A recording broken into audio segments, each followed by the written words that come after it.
memperbaiki harga sawit ini lebih gampang daripada membangun infrastruktur Mamuju Tengah. Ya. Maksudnya eksekutif yang sekarang di Mateng ini tidak mendengar sehingga mau masuk ke situ. Bisa disimpulkan tidak masyarakat Sulbar khususnya Mateng itu 2 kali rugi. Sudah harga penetapannya rendah, 500 kilo. Jadi ini apa dasar tak bilang begitu? Iya. Kalau di Mateng itu ya sudah Pak Haris, kasihan. Ada yang mengatakan bahwa kayaknya lebih baik melawan arus daripada melawan. Saatnya bilang kamu kelas.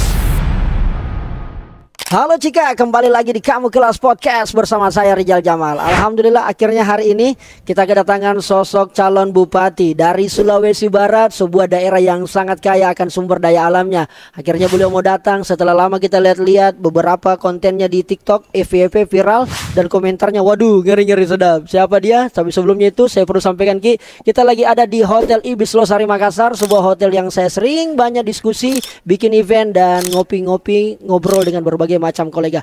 Langsung saja kita present calon bupati, salah satu calon bupati dari Kabupaten Mamuju Tengah, Mateng, Provinsi Sulawesi Barat. Langsung kita present melalui sebuah pantun. Bunga mawar, bunga melati, tumbuh indah di hujan gerimis. Sungguh senang rasanya hati sudah datang calon bupati Kakak Haji Haris. Assalamualaikum.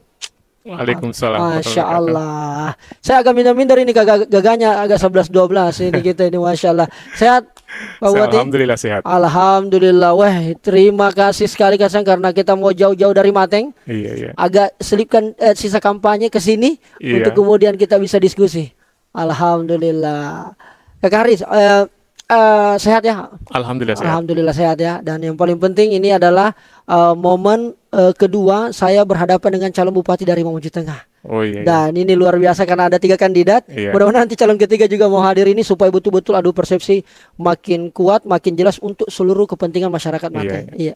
Kakak, apa yang memotivasi nih kita ini maju di pilkada Mamuju Tengah? Sepengetahuan saya kemarin kan maju pileg.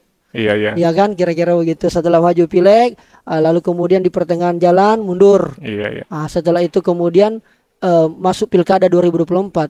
Saya curiga memang ini tujuan asli tak ini. Itu bagaimana itu Kak Haris? Jadi sebenarnya saya itu bisa dikatakan masuk dalam dunia politik itu ya bisa dikatakan kecelakaan. Kecelakaan politik sebenarnya. Kecelakaan politik.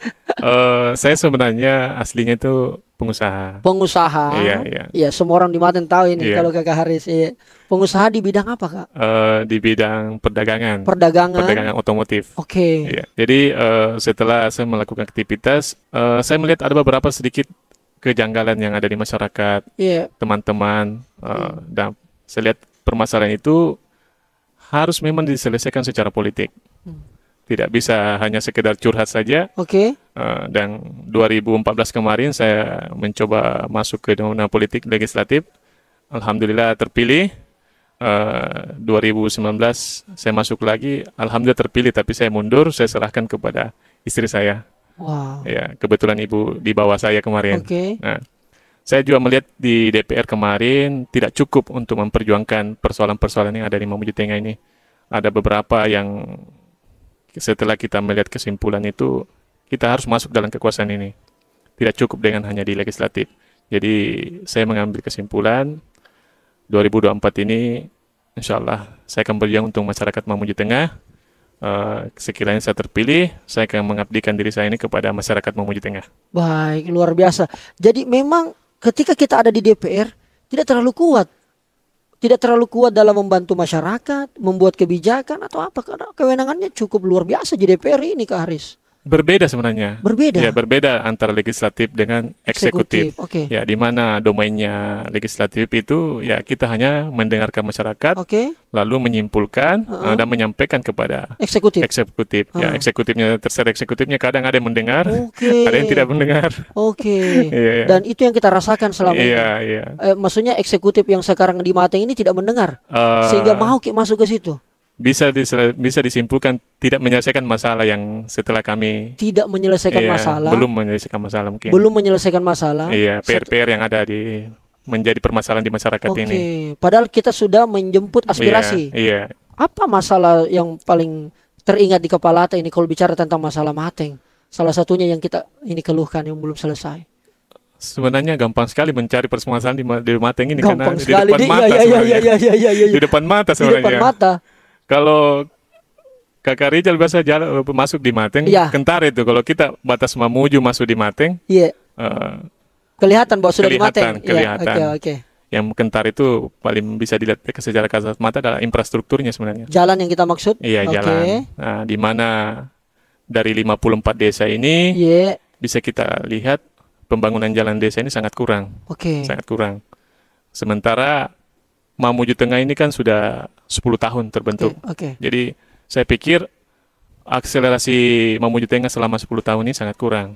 Jadi padahal kita melihat bahwa masyarakat Mamuju Tengah ini adalah mayoritas adalah petani sawit ya, Oke. di mana sangat membutuhkan akses jalan. Nah, sawit itu barang berat, tidak boleh dimuat secara sedikit-sedikit, harus dimuat secara pakai mobil apa semua, dan itu harus menggunakan jalan yang baik. Kalau tidak akan berbiaya mahal. Oke. Iya. Kendalanya di mana itu? Persoalan tidak ada uang atau persoalan pemimpin yang tidak mau?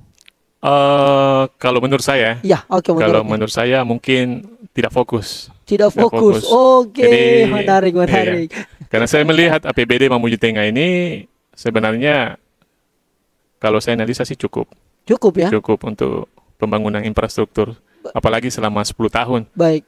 Cuma kita lihat sangat minim diprogramkan untuk pembangunan jalan ini. Oke. Iya, Kan ada yang mengatakan bahwa APBD kecil. APBD Ya, kecil. dan memang harus kita akui memang kecil, tapi kemudian yang baru kita sampaikan bukan berarti dengan APBD kecil tidak bisa menyelesaikan permasalahan dasar Iya. masyarakat. Permasalahannya karena pemimpin tidak fokus. Iya. Ini sebenarnya yang menjadi perdebatan. Kalau menurut saya sih tidak kecil sebenarnya APBD Mateng ini. Oh iya. Sepengetahuan Anda berapa APBD-nya? Ya kemarin sih saya lihat katanya ada yang mengatakan 600 miliar 600 lebih ya. miliar, oke. Kalau kita melihat dari segi angka, Oke, APBD Mamuju Tengah ini sebenarnya memang secara angka Oke. kecil. kecil. Tapi kalau kita breakdown ke jumlah penduduk sebenarnya jumlahnya besar. Oke. Coba kita bandingkan Polman ya. Oke, Polman saat ini APBD-nya 1,4 triliun. 1,4 triliun. Iya, 1,4 triliun. Kalau kita breakdown ke jumlah penduduknya itu kan 360.000 jiwa. Iya. Jadi itu kan sekitar 3 juta lebih. Kalau Mamuju Tengah kan 600 miliar lebih katanya ya Iya. APBD-nya. Kalau kita breakdown ke jumlah penduduknya kan ada sekitar 100.000. Iya. Berarti jumlahnya dalam per orang itu bisa dapat 1 juta, 6 juta satu orangnya. Kan mengelola APBD itu sama dengan mengelola rumah tangga, Pak. Mengelola APBD sama dengan rumah tangga. Iya. Artinya kalau makin banyak anaknya, ya otomatis makin sedikit. Iya. Makin sedikit anaknya, otomatis makin Iya. banyak yang dapat. Oke. Jadi menurut hemat saya kalau kita hitung itu Iya. APBD Mateng 2 kali lipat lebih banyak daripada Polman sebenarnya. Oke. Kalau kita breakdown ke jumlah penduduk ya. Baik. Artinya bisa Mateng yang sekarang tidak seperti ini bisa jauh lebih besar sebenarnya loncatannya. Sangat bisa kalau menurut saya. Apalagi kalau Haji Haris jadi bupati. Insya Allah. Insya Allah harus. Tapi sebelum kesana kan, Iya. saya tuh selalu yakin Iya. bahwa di balik kesuksesan seseorang, figur tak yang sekarang yang dikenal orang di Sulawesi Barat maupun di Mateng, itu tidak serta-merta ujuk-ujuk langsung jadi harus seperti yang kita lihat sekarang ini. Iya. Ada proses berdarah-berdarah di bawah. Ada jejak yang dimana tidak mungkin semua orang lihat, Iya. tidak semua orang tahu. Apa prinsip hidup tak? Jadi prinsip hidup saya itu sederhana. Saya itu mengalir seperti air saja. Hidup Oke. seperti mengalir seperti air. Kalau Iya, kita umpama dihalangi ke kiri, ya kita ke kanan. Oke. Kita halangi di tengah, kita menyingkir. Tapi Oke. ketika kita ditutup, ya tahu kan sifat air. Ketika tertutup pasti akan merusak, akan Oke. mendobrak. Jadi itu prinsip hidup saya. Sama dengan yang banyak juga saya dengar. Iya. Kalau di Mateng itu sudah Pak Haris kasihan. Ada yang mengatakan bahwa lebih baik kita melawan arus saja. Kan Iya. tadi contoh tadi air. Iya. Kita bilang tadi mengalir. Jadi mungkin kayaknya lebih baik melawan arus daripada melawan kita Iya, mungkin iya. mengerti sendiri mas suku ini tuh. Jadi Iya. yang tadi Kakak Rizal sampaikan itu saya sebenarnya lebih jauh mengenal pribadinya. Oh begitu. Iya. Wah, boleh kita sebut kalau begitu. Mungkin kalau luar dalam, Iya. saya sudah tahu dan dia pun tahu tentang saya. Jadi Oke. menyangkut pribadinya tidak seangker yang dikatakan orang dalam istilah itu. Iya, enggak lah. Beliau itu orang baik sebenarnya. Baik. Jadi saya juga meniti karir politik itu awalnya dibina oleh beliau. Mentor beliau. Jadi bisa dikatakan beliau adalah guru politik saya. Masya Allah. Pak Aras ini guru politik saya. Uwe ya. Saya pertama masuk di Partai Demokrat atas ajakan beliau. Dan bahkan banyak yang tidak tahu masyarakat Mamuju Tengah bahwa hubungan saya itu sangat dekat dengan beliau. Saya itu kalau ke Jakarta bahkan satu hotel, satu kamar. Ketika kalau ke Jakarta sama-sama. Ketika kami sama-sama di Demokrat, Pak ya. Nggak. Ujung-ujungnya kemarin kita sama-sama memilih jalur politik yang lain. Beliau bertahan di Demokrat saat itu. Saya masuk di Gerindra. Sama-sama kami masuk di DPR dan sama-sama terpilih juga. Masya Allah. Saat itu 2 incumbent, 2 yang baru. Pak Aras terpilih, saya yang baru, saya terpilih yang baru. Iya, jadi tidak seangker itulah. Tidak seangker itulah ya. Jadi ini ceritanya bagian daripada memberikan alternatif pilihan kepada masyarakat Mateng. Iya. Supaya pilihan pemimpinnya banyak. Iya. Jadi siapapun yang terpilih pasti terbaik itu. Iya. Kira-kira gitu deh. Karis. Iya, jarang sekali ada calon bupati yang justru mau mengakui lawannya ini. Iya. Kenapa begitu karakter tak? Jadi kita harus fair. Dalam menilai sesuatu itu kita harus membedakan juga mana yang baik dan mana yang tidak baik. Kalau kita bertahan pada idealis pada satu bahwa artinya perasaan kita perasaan jengkel kita dijadikan sama, otomatis orang jelek semua. Tapi saya tidak begitu. Kita harus realistis juga. Realistis. Kalau yang baik kita katakan baik, yang tidak baik kita katakan tidak baik. Nah, itu yang kadang menjadi masalah juga bagi diri saya sebenarnya karena kadang kebaikan itu dianggap bisa diatur. Artinya kita ini bisa diatur. Kadang sesuatu teman, contohnya ya mengatakan, wah Pak Aris, baku baik, bisa kita baku atur. Padahal ada norma-norma yang membatasi kita sebenarnya dalam aturan prinsip terutama ya. Mana yang bisa kita berjalan bersama, mana yang tidak bisa. Begitu menurut saya.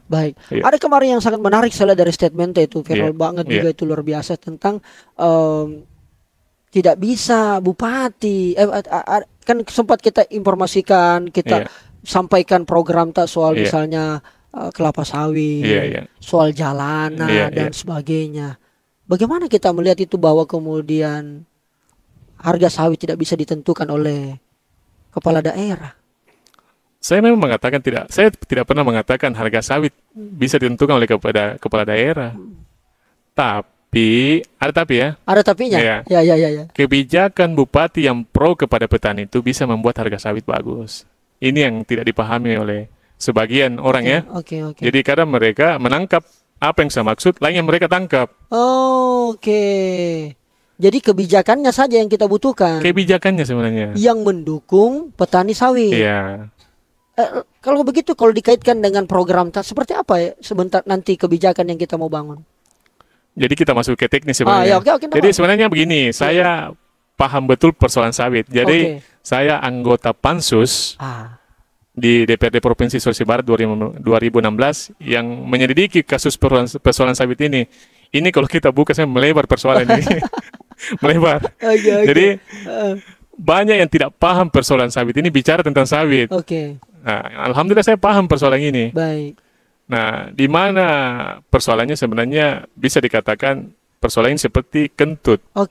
Bisa dirasakan, tapi tidak bisa dibuktikan sebenarnya. Tidak tahu sumbernya. Iya. Contohnya kan, masyarakat sekarang bertanya, harga sawit kita rendah di Sulbar.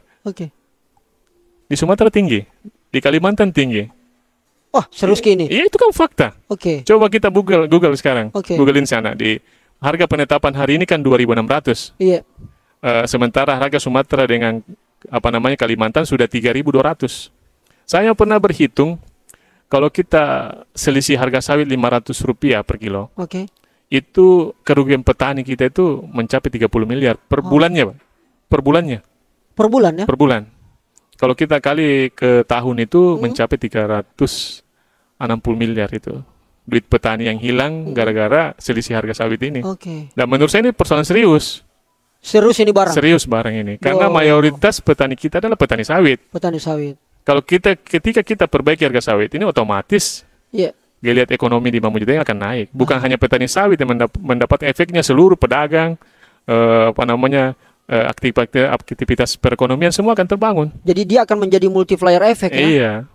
Gara-gara hanya satu kita fokus untuk bangunin para petani sawit, maka akan bisa berefek ekonomi lain. Iya, efeknya domino ini. Oke. Makanya saya tekankan kemarin ya, salah satu visi misi saya itu perbaikan harga sawit.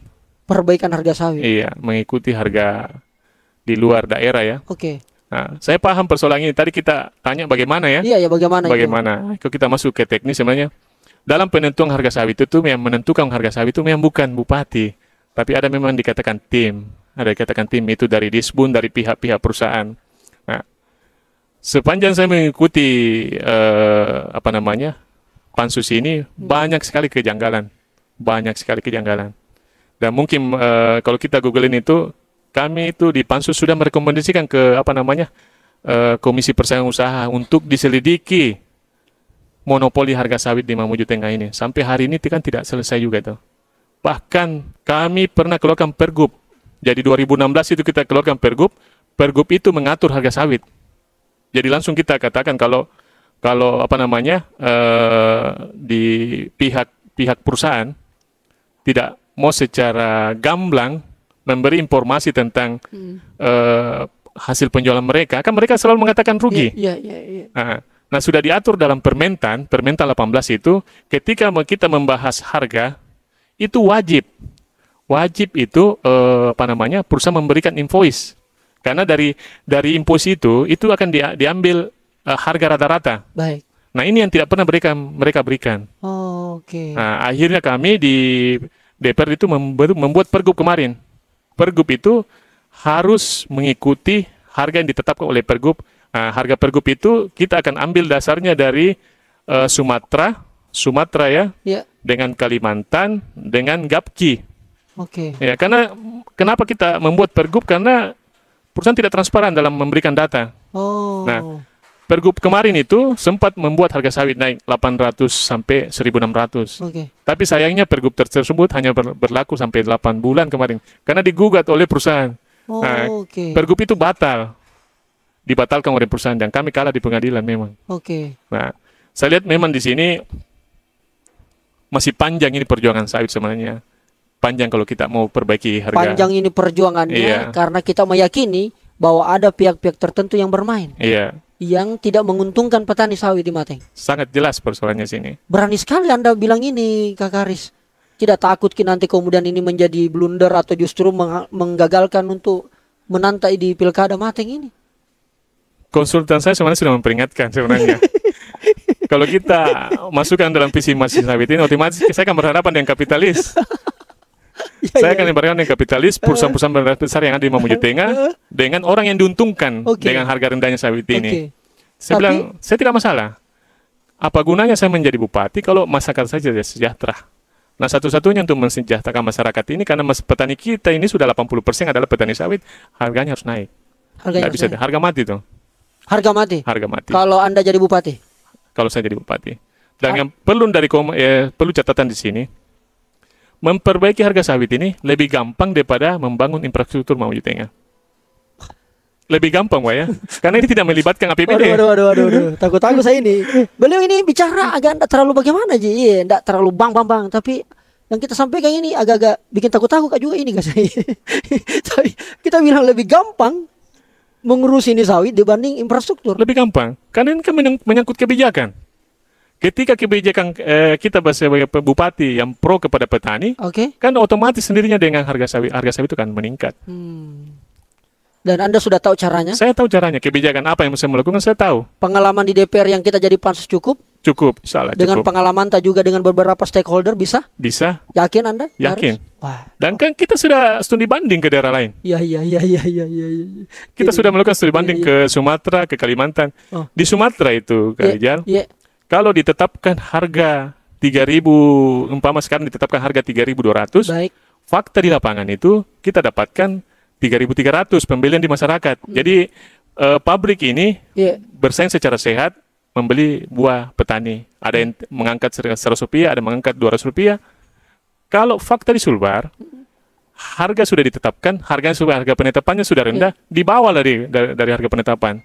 Jadi masyarakat Sulbar khususnya Mateng itu 2 kali rugi. Sudah harga penetapannya rendah, aktual di lapangannya pun lebih rendah lagi daripada harga penetapan. Padahal jelas-jelas diatur dalam Permentan, pabrik tidak boleh membeli lebih rendah daripada harga yang sudah ditetapkan oleh pemerintah. Itu sangat jelas dan ada sanksinya. Tapi kita lihat hari ini apakah pemerintah pernah memberikan sanksi? Tidak pernah. Dan itulah kenapa Haris hadir di Pilkada Mateng ini. Salah satunya. Salah satunya.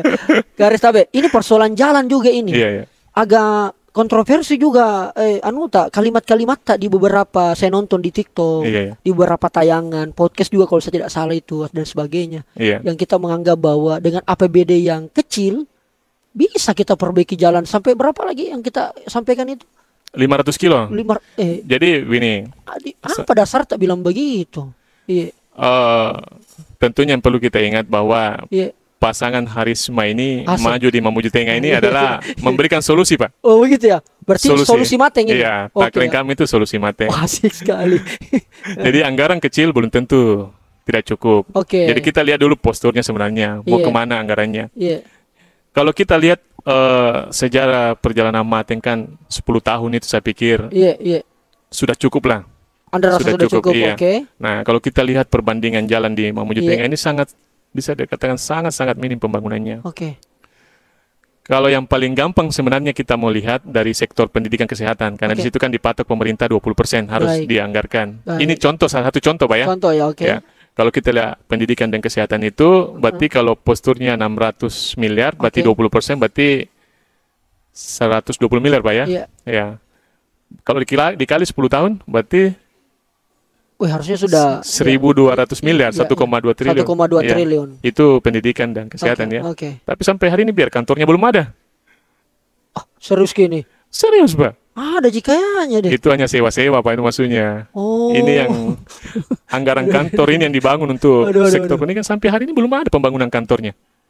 Ini salah satu contoh ya, contoh. Harusnya ada, Mi. Selama 10 tahun dianggarkan dan memang anggarannya tidak boleh kurang dari 20%, masa tidak cukup? Nah, membangun kantor kan paling cuma 2 miliar, 3 miliar. Artinya kita mau bilang bahwa anggaran ini tidak jelas larinya kemana? Saya katakan, yang bisa saya katakan mungkin anggaran untuk pembangunan fisik tidak ada. Kemungkinan ya anggarannya bersifat non-fisik. Ya bisa jadi perjalanan dinas, bisa jadi BIMTEK, pokoknya macam-macam lah yang tidak sampai hari ini kita tidak lihat. Tapi kan penting juga itu perjalanan dinas, penting juga itu BIMTEK pelatihan, penting juga itu. Mungkin penting, Pak, tapi ada lah yang lebih penting kalau menurut saya. Skala prioritas. Kita gunakan skala prioritas. Gaya tak begitu kita kan? Gaya saya begitu, Pak. Saya taktis, jadi pengusaha dihadapi nih, Pak. Kita hitung-hitung uang. Aduh, sakit kepala aku ini. Gitu deh.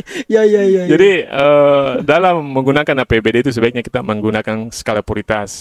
Nah, dan saya sudah sampaikan kepada wakil saya, tim-tim pakar saya, ketika saya terpilih, saya akan menggunakan efisiensi besar-besaran untuk mengejar target pembangunan fisik. Kan ada yang mengatakan juga kemarin, kalau tidak salah, siapapun bupatinya, tidak bisa menyelesaikan permasalahan infrastruktur hanya modal dari APBD. Saya paham Mas Suta. Tapi insya Allah kalau Harisma ini bisa. Dengan gaya dan cara kami sendiri. Begitu ya. Pak, saya sampaikan sekali lagi, ini jejak digital tidak akan terhapus ini barang ini. Kalaupun terpilih lalu kemudian ternyata tidak bisa direalisasikan, saya ini orang pertama yang akan pertama tuntut gini. Tanggung jawab pernah bilang kok dong ya. Yakin gini ya? Yakin. Dan sekali di kesempatan ini saya katakan di mana-mana saya kampanye bukan cuma di sini. Kalau saya tidak bisa menyelesaikan persoalan infrastruktur dan perbaikan harga sawit, saya lebih baik mundur. Sakitnya ini barang ini. Kalau tidak bisa selesaikan permasalahan infrastruktur dan perbaikan harga sawit, saya lebih bagus mundur. Karena itu menyangkut hajat orang banyak dan tujuan saya maju untuk itu memang, untuk perbaikan kehidupan masyarakat. Berarti Anda betul-betul fokus di situ sesuai dengan kebutuhan dan masalah Mateng hari ini. Iya. Untuk apa saja bupati kalau permasalahan masih tetap itu juga? Apa gunanya? Tidak ada perubahan berarti. Sementara kita maju dengan jargon solusi ya. Jadi saya katakan, jadi masyarakat ini, saya bilang tidak perlu tuntut kami salah. Ketika kami terpilih, kami akan gunakan cara kami sendiri untuk mencukupkan apa yang ada.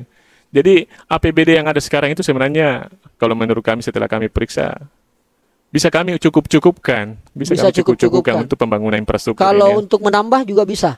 Menambah bisa. Bisa menambah. Tapi tidak usah lah terlalu jauh. Kalau menambah kan antara ada dan tidak ada. Kita ambil saja yang ada sekarang ini. Yang ada sekarang, patokan sekarang. Iya, dan itu sekarang. Anda bisa cukup-cukup. Bisa lah, bisa. Wah, luar biasa. Anda akan mundur ini. Tapi kan ya siapa tahu ini bahasa di sini, bahasa politik misalnya. Kita akan mundur. Nanti pada kenyataannya tidak mundur-mundur Tonji. Apa jaminan sehingga masyarakat Mateng yang akan memilih kita yakin bahwa memang akan begitu? Adakah kontrak politik? Adakah dinotariskan atau apalah istilahnya jadi pegangan? Karena kalau potongan podcast ini nanti Integritas seorang pemimpin itu adalah komitmen. Oh, subhanallah. Jadi sampai hari ini saya dengan Pak Komang juga alhamdulillah belum pernah mengingkari yang namanya komitmen. Kami memang bukan orang besar, tapi kami menjaga nama baik kami. Anda pegang sekali itu ya? Iya, dan itu pesan orang tua saya memang. Sebelum ke Pak Komang, ini kan politik ini partner. Politik ini partner, maksudnya butuh kos besar. Ya toh, dengan kondisi politik kita ya kita tahu milah. Pileg pemilu 2024 kita belajar. Tentu masih ada imbas-imbasnya sedikit. Dengan yang kita sampaikan ini banyak yang terganggu kayaknya. Maksudku apa modal tak kemudian untuk bisa menjawab tantangan politik yang tidak murah ini, Pak Haris. Jadi, maksudnya ada jiwan tak? Cukup kira-kira. Di sini dalam berpolitik ada dua macam sebenarnya yang dipahami masyarakat. Money politik maksudnya ini atau cost politik? Yang mana kita tangkap saja. Ya saya takut mengarahkan ini. Nanti saya kena juga. Misalnya kalau cost politik harusnya cukup lah. Harusnya cukup ya. Tapi money politik, kalaupun ada, kami tidak akan melakukan itu. Kan yang lain melakukan partner. Silahkan. Jadi kami pegang prinsip juga. Karena ketika kami melakukan politik itu sama dengan merusak demokrasi kita. Nah, tujuan kita kan ingin membangun juga. Saya juga ingin terpilih tanpa terbebani. Ya, seperti yang kita katakan tadi, tidak ada orang-orang besar saya di samping saya, memang begitu. Jadi bisa dilihat metode-metode kampanye saya itu, model kami itu belusukan ya, belusukan. Mungkin bahkan perusahaan-perusahaan yang ada besar di Mamuju Tengah bukan lagi tidak mendukung, malah menjadi lawan untuk kami karena gara-gara visi saya ini ingin memperoleh sawit, otomatis mengganggu bisnis mereka. Ini mengganggu bisnis mereka, justru mereka jadi kayaknya menjadi lawan untuk saya. Tapi saya tidak pusing, yang penting tujuan saya itu memperbaiki hajat orang banyak. Saya tetap bertahan pada prinsip saya. Dan itu yang kita bilang tadi, bahwa integritas seorang pemimpin adalah komitmen. Sama dengan wakil TNI. Iya, sama. Oke, kembali ke bagian politik. Kenapa kita pilih Pak Komang ini? Yang notabene beliau adalah Bali ya, kalau Komang ya. Apa dasar tak? Jadi sebelum kita mengambil keputusan, kita sudah melakukan juga riset. Survei. Jadi kami, karena Mamuju Tengah ini kan agak sedikit unik. Itu dia maksudnya. Berbeda dengan daerah lain. Betul. Seluruh suku ada. Bugis lengkap, Bugis, Sopeng, Bone, mereka ada semua. Bugis tapi Sopeng, Bone ada lengkap semua. Palopo, Mandar Polewali, Majene semua. Makassar lengkap, Jeneponto, Goa, Takara semua ada. Bahkan dari Pulau Jawa semua ada berbaur di Mamuju Tengah. Jadi sebelum kita mengambil keputusan, kita melakukan riset dulu. Nah, di hasil survei itu salah satunya memang yang paling bisa dapat diterima oleh semua suku dan yang mempunyai keyakinan itu adalah teman Bali. Iya. Jadi makanya kita fokus atau memutuskan mengambil Pak Komang. Pak Komang. Iya. Sedangkan Anda Mateng atau Mandar atau saya representasi dari Bugis Mandar. Bugis Mandar. Pak Komang ini representasi dari transmigrasi luar pulau. Oke, itu alasan sederhana. Iya.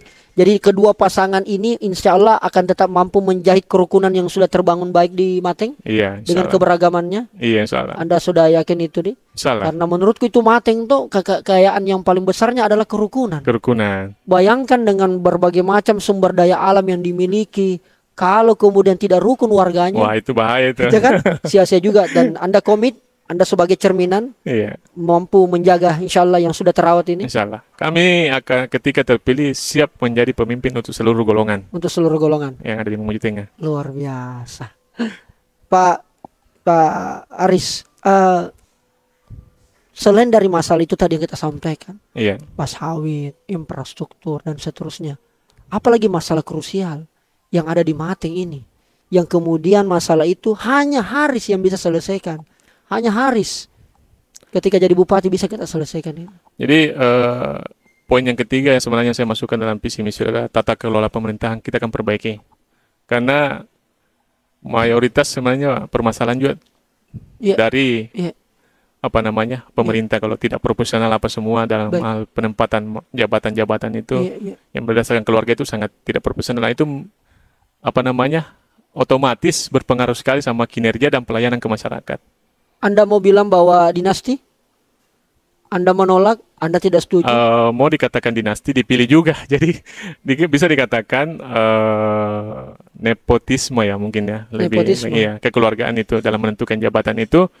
Sisi profesionalisme itu dipinggirkan, yang dilihat itu sisi kekeluargaannya. Bisa pertanggungjawabkan kalimatnya ini? Bisa. Dan saya yakin Haris Komang ini mampu mengatasi itu karena Haris Komang ini tidak punya keluarga di dalam. Kebetulan biar satu orang yang menjadi pejabat yang ada di Mamuju Tengah tidak ada. Jadi ketika kami terpilih, kami sangat bebas menentukan pejabat-pejabat yang punya kompeten di bidangnya masing-masing. Berarti prinsipnya adalah the right man on the right place. Iya. Orang yang tepat pada posisi juga yang tepat. Sesuai dengan kompetensi masing-masing. Begitu. Sarjana ekonomi ya ditempatkan di urusan perekonomian. Iya. Sarjana pertanian ada urusannya pertanian. Oke, kira-kira begitu deh. Iya. Ada apa dengan persoalan seperti yang kita maksud tadi, nepotisme atau mungkin irisannya dinasti? Merusakkah ini di Mateng? Bagus-bagus nih kayaknya. Sebenarnya kalau kita mau dibilang merusak, yang bisa menjawab itu adalah kinerja di lapangan. Oke. Nah, memang kita lihat kinerja di lapangan kurang bagus. Nah, banyak keluhan di masyarakat. Contohnya di Dinas PU saya kita perlihatkan sekarang sampai hari ini kan pembangunan infrastruktur tidak bagus. Salah satu contoh ya. Baik. Hampir dikatakan seluruh bidang yang ada di Mamuju Tengah ini belum punya kantor juga, jadi belum ada pembangunan fisik yang dilakukan. Oke. Padahal dia kalau kita mau bekerja dengan baik, yang perlu kita perbaiki adalah utama tempat kerja kita dulu. Ketika tempat kerja tidak bagus atau pindah-pindah, otomatis cara kerja kita berantakan juga. Baik. Itu prinsip saya, Pak. Iya. Babe, jika hubungan ini dengan dua calon ini, Pak Arsal Aras dan juga Pak Syahrul, bagus di hubungan ini. Alhamdulillah baik. Iya. Saya juga kebetulan dengan orang tua paslon ini sudah kayak saudara. Kayak saudara deh. Jadi orang tua Arsal ini kan Pak Aras itu sudah kayak saudara, dia malah mentor saya. Oh begitu deh. Iya. Tapi di podcast ini kayak bukan saudara. Ini karena gagasan ya. Gagasan, ide, benturan persepsi, dan itu sah-sah saja. Ini kan kita berbicara pribadi ya. Betul. Terus orang tuanya Pak Syahrul ini, Pak Haji Soekardi itu sudah kayak saudara juga. Kita sama-sama pernah bermitra berbisnis, jadi sudah dekat hubungan saya dengan mereka. Iya. Berarti siapapun yang terpilih nanti ini tidak ada kekacauan, tidak ada dinamika yang akan bisa merusak keharmonisan di Mateng, karena semua baku tahu jika. Iya, insyaallah ya. Ketika pilkada 27 November nanti, siapapun yang terpilih, saya rasa semua kandidat bisa menerima. Iya, karena itulah bukan yang orang lain. Itulah yang terbaik dari masyarakat. Wah, ini bijaksana sekali calon bupati kita yang satu ini. Ada satu yang paling mengganggu juga di pikiran. Ini kan juga lagi marak di Mateng itu isu-isu yang sedang adalah soal tanah. Iya. Sengketa tanah dan sebagainya. Iya. Agak sensitif saya tuh kalau bahas begitu. Tidak ada masalah. Tapi bagaimana ini kita tahu Minato, kalau bahas masalah tanah dan sebagainya, kadang-kadang nyawanya orang hilang dan sebagainya. Ini justru kita datang ingin langsung merusak mungkin yang selama ini tatanan yang sudah terjalin. Tiba-tiba kita mau ngapain? Mau menyelesaikan atau mau kasih bagus juga bagi-baginya, kasih ada tombak juga buat saya. Mungkin begitu maksudnya. Jadi begini. Iya. Persoalan agraria di Mateng itu sekarang memang marak di Mamuju Tengah. Pasangan Harisma ini bisa dikatakan paling mampu menyelesaikan persoalan ini. Kenapa begitu? Saya suka optimisnya ini Pak Bupati. Karena Harisma ini bukan bagian dari masalah. Artinya kami tidak ada dalam urusan administrasi ketika ada persoalan. Ini salah satu contoh ya. Yang berat itu kalau kita ada masuk di dalamnya atau ada keluarga di dalam. Tapi kalau kita tidak masuk dalam, enak sekali kita. Cukup kita tegakkan saja aturan. Tidak ada beban juga. Dan itulah, jadi bisa kita mengintervensi karena tidak menjadi bagian masalah Ki. Bisa. Jadi kita tidak intervensi, artinya kita berlakukan aturan yang berlaku. Yang susah itu kalau umpama ini sambil contoh. Contoh saja nih, yeah. Kita yang masuk di dalam, yeah. Terus kita menyelesaikan itu persoalan, yeah. Akan tidak mungkin itu. Atau keluarga ada di dalam, kita menyelesaikan persoalan itu susah itu. Baik. Jadi di sini sisi kelebihannya Harisma. Bukan bagian daripada persoalan. Iya. Tidak ada kepentingan. Tidak ada kepentingan. Selain kepentingannya masyarakat Mateng. Iya, selain kepentingan masyarakat Mamuju Tengah. Mamuju Tengah. Iya. Luar biasa. Kak, ini kan politik kasanya. Iya. Maksud saya belum tentu Ki juga menang. Iya. Tapi belum tentu juga kalah. Iya. Ganda gubernur. Iya. Dengan kita sampaikan ini tentu kan ada resisten. Iya. Akan ada dinamika yang bergejolak, bisa jadi mungkin persepsi. Yeah. Wah ini Haris ini sembaranton bilang piti kanak-kanai misalnya. Iya. Maksud saya tidak ada pilihan lain untuk bisa merubah Mateng selain masuk ke politik, atau kita justru menjadi bagian yang sama-sama menyokong yang diinginkan oleh masyarakat. Iya. Kembali lagi kita flashback ke belakang. Ya. Pemerintah yang sekarang ini saya pernah dekat dengan yang ada. Dan saya bisa menganalisa apakah saya bisa memberi masukan atau tidak. Nah, ketika saya merasa masukan saya tidak terima, lebih baik saya keluar. Saya memilih jalan saya sendiri dalam mengambil keputusan. Ya kita harus masuk ke dunia politik ini dan untuk merebut kekuasaan dan bisa mengambil kebijakan tersendiri, Pak.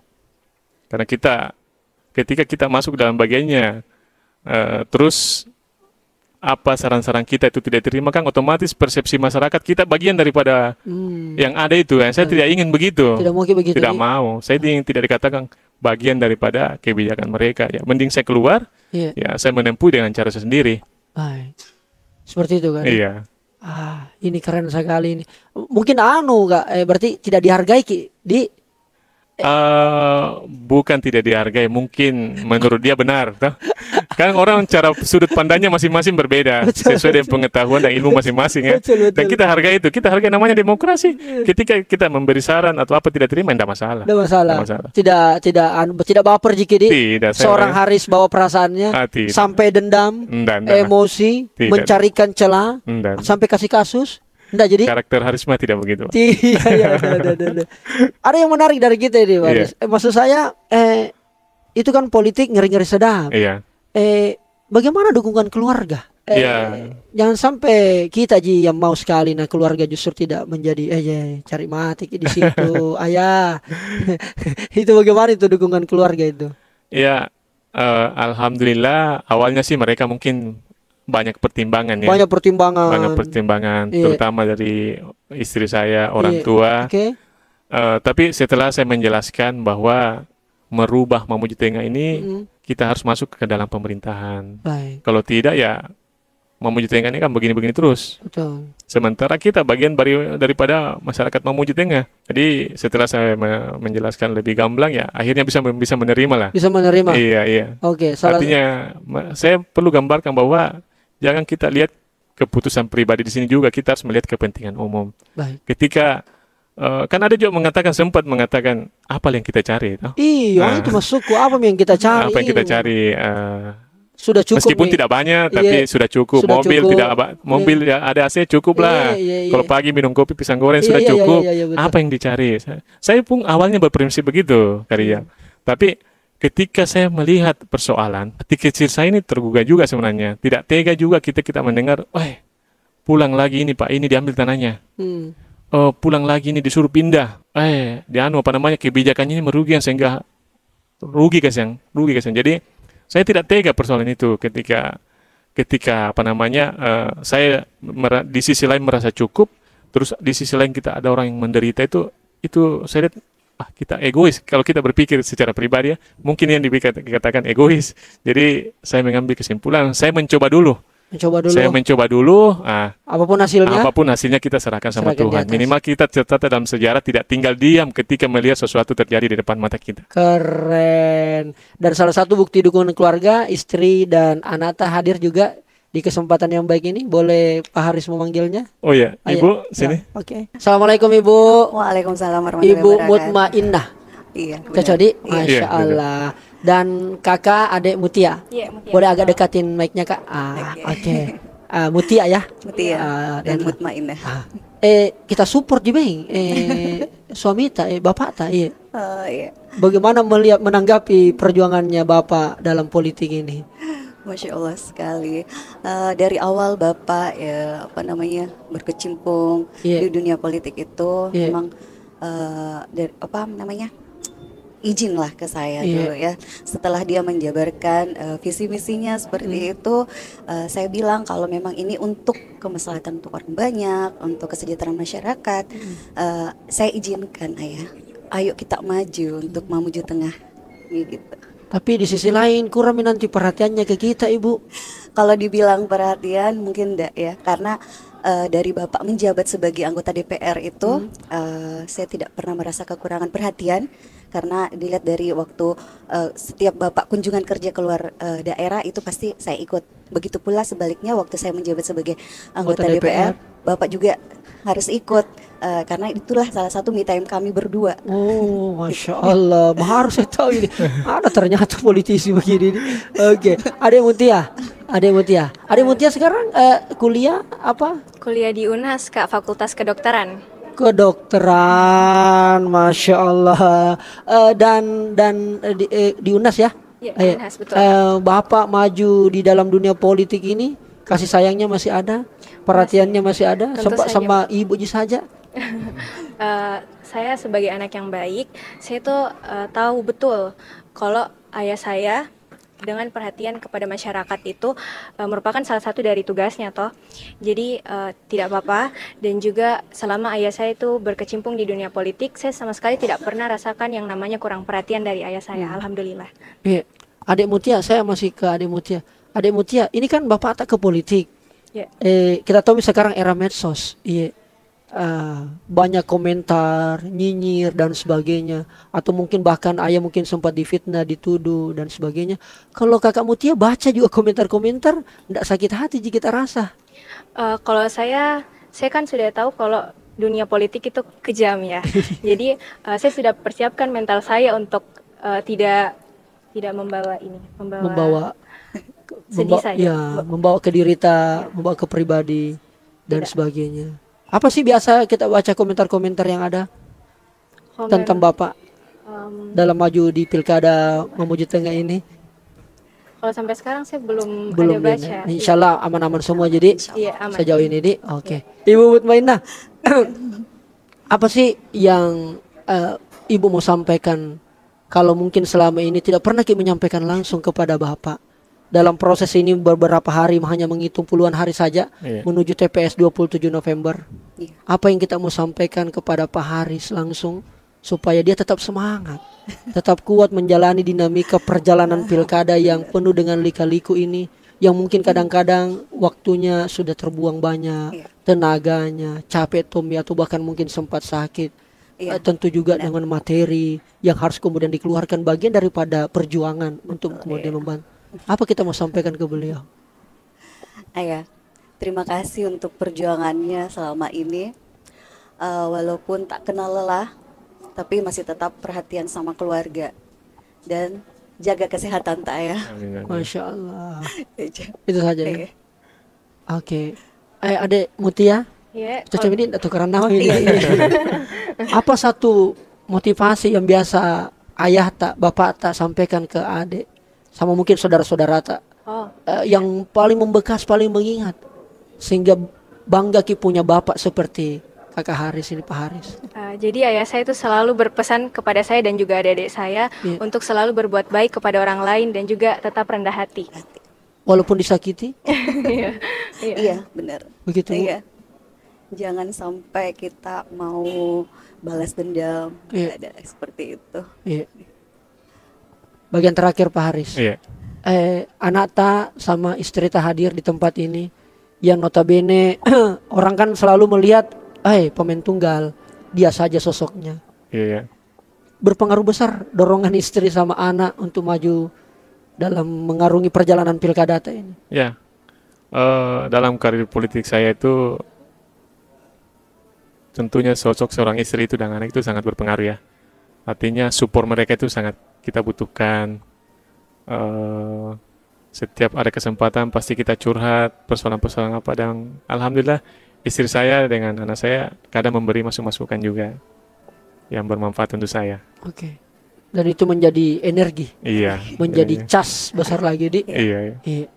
Dan kalau secara pribadi Ibu Mutmainnah, apa biasa yang menurut tak harusnya berhenti ini Pak Haris? Iya. Karena politik mungkin kita lihat dalam berpestik berbeda. Yang menurut tak kadang-kadang, aduh, kalau boleh saya jadi kita mau saja, jangan kita yang rasakan gitu penderitaan Bapak. Apa itu biasa Ibu? Kalau boleh saya tahu. Iya, saya tahu sekali beliau itu adalah pekerja keras. Jadi, Pekerja keras. Iya. Jadi kalau dia sudah punya satu tujuan itu, memang kita harus support dari belakang. Jangan lupa juga mendoakannya seperti itu. Beliau adalah sosok seorang guru juga. Kenapa saya bilang seorang guru? Karena selama saya berkecimpung di dunia politik, dia adalah guru saya. Guru juga. Iya. Masya Allah. Sekaligus sahabat saya. Luar biasa. Apapun hasilnya 27 November, Ibu Mutmainnah kita terima? Iya, harus. Apapun hasilnya kita harus terima. Ini adalah sebuah kontestasi ya. Jadi apapun hasilnya itu kita harus terima dengan lapang dada. Kalau juga kita sudah berusaha semaksimal mungkin ya. Kalaupun ternyata pada ujungnya belum Allah takdirkan menjadi Bupati Mamuju Tengah, tidak kehilangan pekerjaan? Tidak sama sekali. Kita back to nature. Kita kembali menjadi pengusaha. Jadi kita tidak ada sama sekali beban di situ. Berarti maju calon Bupati Mateng ini bukan cari pekerjaan? Bukan, sama sekali tidak ada. Bukan. Iya. Sudah selesai dengan diri tak? Saya sudah selesai, dan ya kami itu hanya pengabdian saja. Iya, mengabdi, insya Allah. Insya Allah. Adek Mutia? Ya. Apa kita mau sampaikan ke Bapak? Boleh sambil dilihat Bapaknya. Iya. Aduh. Kita mau bilang langsung ke beliau supaya tetap semangat mengarungi perjalanan ini. Baik, terima kasih Ayah. Selama ini sudah berkorban dan juga selalu pantang merah buat keluarga kita. Saya bangga sekali punya ayah seperti kita. Karena saya banyak belajar dari kita, mulai dari bagaimana menghadapi berbagai rintangan di luar sana, sampai tetap rendah hati kepada orang lain. Tetap semangat Naya. saya akan jadi orang yang baik. Waduh, saya juga ikut haru ini, Masya Allah. Baik, Pak Haris, makasih banyak sudah datang. Dan bagian terakhir, apa yang kita mau sampaikan kepada seluruh masyarakat Mateng, Mamuju Tengah, untuk kemudian memilih pemimpin terbaik? Terima kasih Pak. Jadi saya meminta kepada masyarakat, gunakan momentum pilkada ini untuk memberikan atau mencari pemimpin yang bisa memberikan solusi. Harisma hadir di Mamuju Tengah ini, tujuan kami adalah solusi dari seluruh permasalahan yang ada di Mamuju Tengah nanti. Ketika kami diberi amanah, insya Allah yakinlah kepada kami. Saya dan pasangan saya Pak Koman akan menjaga amanah itu. Insya Allah saya tidak akan mencederai Mamuju Tengah. Terima kasih. Terima kasih banyak Pak Haris. Ibu, makasih banyak Ibu. Ibu, Adik Mutia makasih banyak. Tetap semangat. Diajak teman-temannya pasti ya untuk memilih bapaknya. Siap, luar biasa. Terima kasih banyak sudah hadir. Mudah-mudahan ini bisa menjadi inspirasi buat kita semua. Masyarakat Mateng, ini adalah salah satu pilihan Anda dalam memilih pemimpin di 2024 ini. Apakah ini sudah terbaik, Harisma? Atau mungkin ada pertimbangan lain? Atau Anda ingin mengkaji lebih dalam? Silakan tulis di kolom komentar. Insya Allah nanti bersedia untuk bisa dijawab. Atau mungkin juga nanti bisa diklarifikasi. Terima kasih banyak sudah datang dan saatnya bilang kamu kelas. Terima kasih banyak Pak Haris. Ibu makasih banyak Ibu. Iya. Adek makasih banyak.